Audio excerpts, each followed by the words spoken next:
Hello summoners and welcome back to another ProGuides patch rundown. My name is Kellen and today I'll be going over all of the changes that were made in patch 9.13. I'll cover the details and then I'll include a tier list for each role that was made by our in-house analysts and our partnered pro players. There were tons of changes this patch, which raised a lot of questions. Is the new champion Kiana going to be OP? Will Mordekaiser be nerfed? Is the reworked Ryze or Sylas viable? Don't worry, we got you covered and we'll answer all of those questions in this video.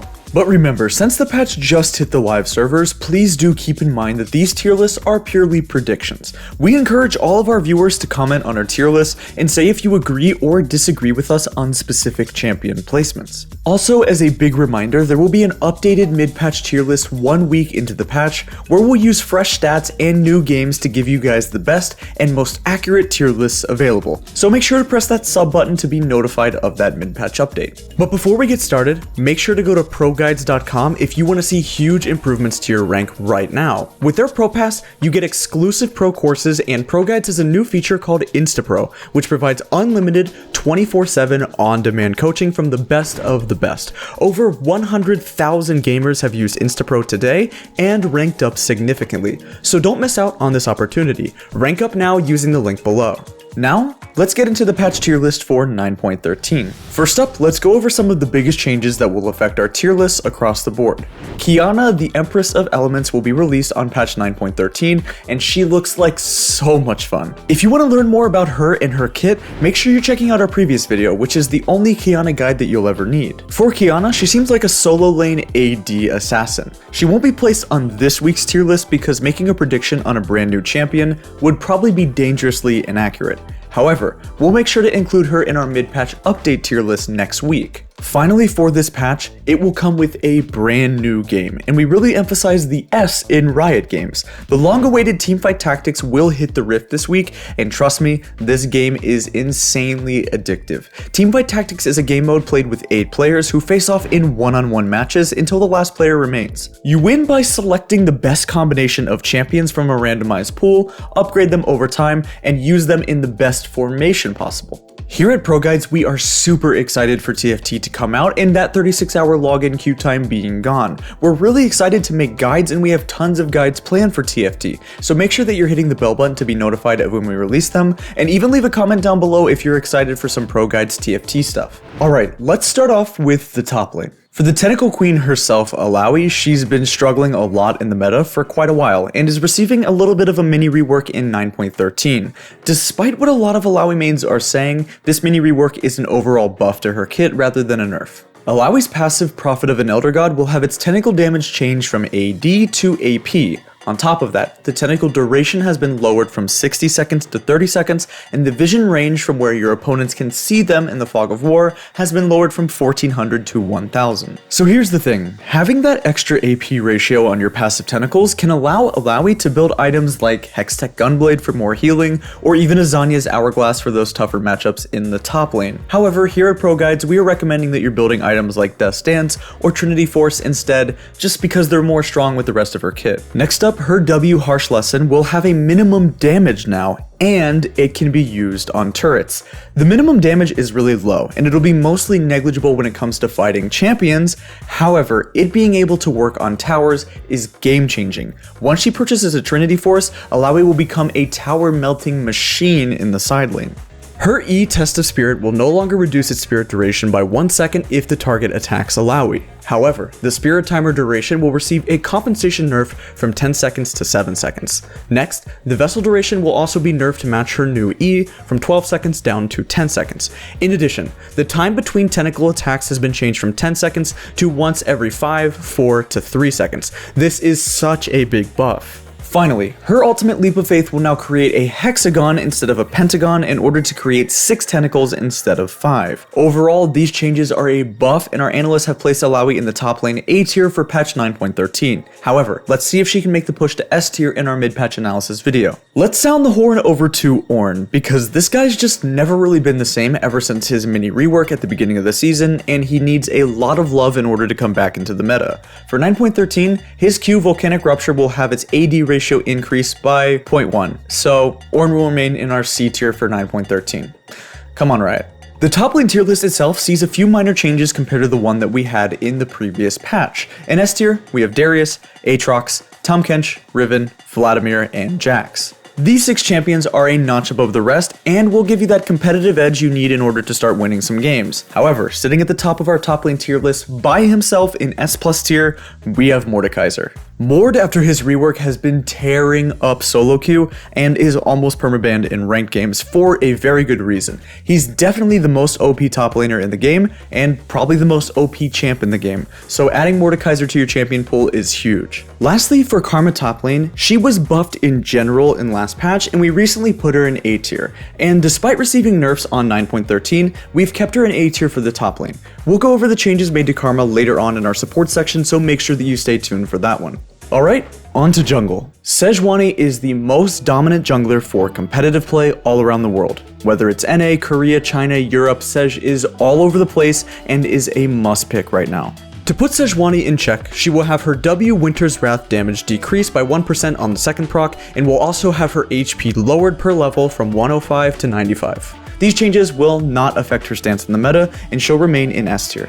As for Udyr, he's held a pretty decent spot in the meta ever since the Scuttle Crab changes for the jungle because he does it pretty easily and he's a good early game ganker. But he's looking to receive a bit more love from the balance team. Firstly, Udyr can now gain a 6th rank on all of his skills starting at level 16, which means that all his skills will now have a stronger late game base damage due to that extra skill point. In compensation, his Q Tiger stance will have its scaling nerfed by a small amount during the early game and buffed during the late game. His W Turtle stance will have its 6th rank shield increased from the 5th rank by 35. His E Bear stance will have its bonus movement speed buffed on its 6th rank and its duration buffed by a tiny amount. Lastly, his R Phoenix stance will have its cone damage increased at all stages of the game and the damage per proc increased on the 6th skill rank. These changes are looking fantastic for Udyr, but for now he'll remain in A tier for this patch. However, Udyr is a strong contender to make the push for S tier, so make sure you check out our updated tier list. For this jungle tier list on 9.13, we see a few changes compared to the one from the previous patch. Firstly, in our S tier, we have Hecarim,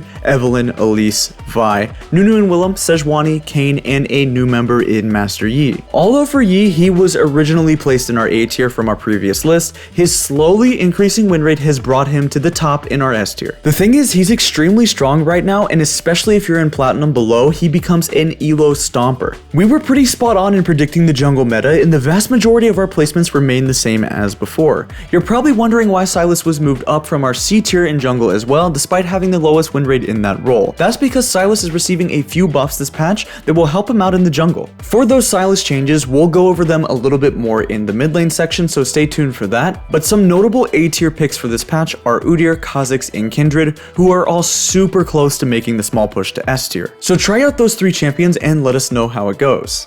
Alright, let's run it down mid. So for Pyke, anybody who's a fan of G2 or who watched MSI knows exactly how strong solo lane Pyke is. Not only does he roam undetected, but he also provides a ton of CC and insane burst, and honestly his ultimate is just unfair. Pyke was long overdue for a nerf, and in patch 9.13 that's exactly what he gets. Firstly, his Q Bone Skewer will have its stab damage changed from AoE to single target. On top of that, the 15% bonus stab damage will now be removed and the cooldown lowered slightly, helping out support Pyke. Next up, his W Ghost Water Dive will have its movement speed changed from 40% to 40 to 60% depending on the rank.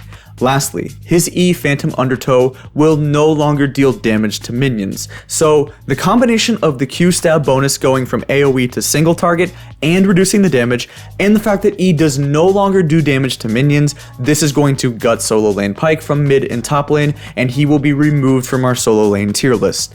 For Sylas, ever since his rework on 9.12, he's been left in the gutter. His win rate has been abysmal and he's in dire need of some buffs. Sylas will receive a small buff to his HP per level, his base attack damage, and a base damage buff on his W Kingslayer. All of these buffs are very good for him, but it appears that they'll be helping him a bit more in the jungle rather than mid lane. For now, Sylas will be placed in our C tier for mid lane.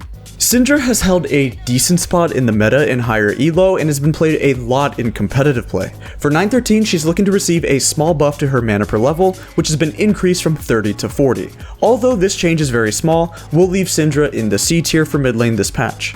Diana has received a ton of quality of life buffs in the past few weeks and is receiving another one in 913. Her Q, Crescent Strike, will now reveal Fog of War for a short duration after using this ability. On top of that, Crescent Strike will also travel slightly faster and will aim more consistently with your cursor. Diana will be unmoved in our tier list for 913. The list for mid lane has a couple of changes. In S tier, we have Zed, Ahri, Malzahar, Vladimir, Talon, Mordekaiser, and a new member in Twisted Fate. Here's the truth about Twisted Fate. The on-hit Trinity Force style for TF is extremely overpowered right now and is banned frequently in professional play. Our challenger analysts highly recommend that you try this build out because it is some freelo. If you're looking for something that's banned a little bit less, I really like some of our A tier picks here. Things like Lux, Morgana, Caston, and Katarina are all solid picks in the recent meta and are only getting better over time. For Caston specifically, he received an indirect buff due to the changes made on Rod of Ages, so we'll go over those changes a little bit later on in the video.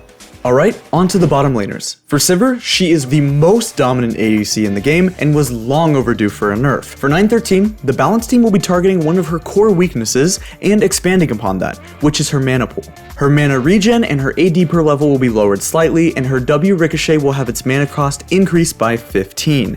These changes will drop Sivir from our S+ tier down into our S tier. She'll still be a very good ADC and can 1v9 games, but she might not be permabanned. Trist isn't half bad in this meta and is a solid pick with Press the Attack. She'll receive some changes this patch that will push her into A tier. Firstly, her AD per level has been increased slightly, followed by a buff to her base mana. On top of that, her W rocket jump will have its damage increased by 10 at all ranks. Although this buff seems very small, and maybe like a placebo buff, it can actually be quite impactful during the early game. This is why she's placed in our A tier for 913. We got a couple of moving parts in the ADC list for this patch. Firstly, our S tier is Sivir, Draven, Jinx, Caitlyn, Kai'Sa, and Ezreal. For these 6 ADCs, they're kinda like a tier above the rest and will give you the best results for ranked games. In our A tier, we welcome 2 new members, which are Xayah and Trist. Xayah has been lowered into our A tier due to some critical nerfs on her core item, which is Essence Reaver, but we'll go over those changes a little bit later on in the video in the items section. Finally, let's talk support.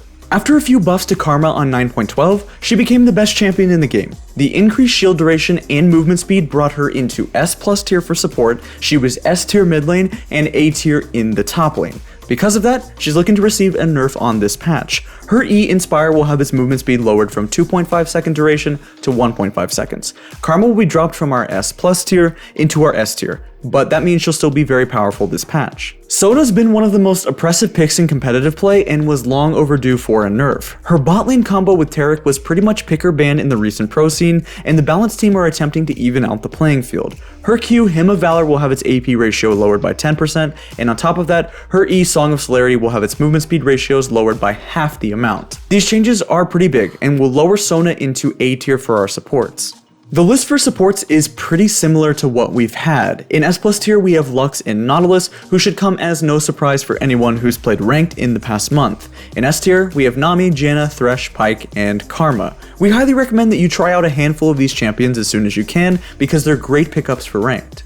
Last up for today's video, let's go on to the items. Essence Reaver will have its total cost increased to 3,200 from 3,000, and it will now also build from BF Sword. This is a little bit of a worse build path for Essence Reaver, and this is most likely a big nerf. Randuin's Omen will also have its armor increased from 60 to 70, and Rod of Ages will have its total combined cost reduced by 100. Make sure you keep an eye out for those Rod of Ages champions like Kassadin and Singed.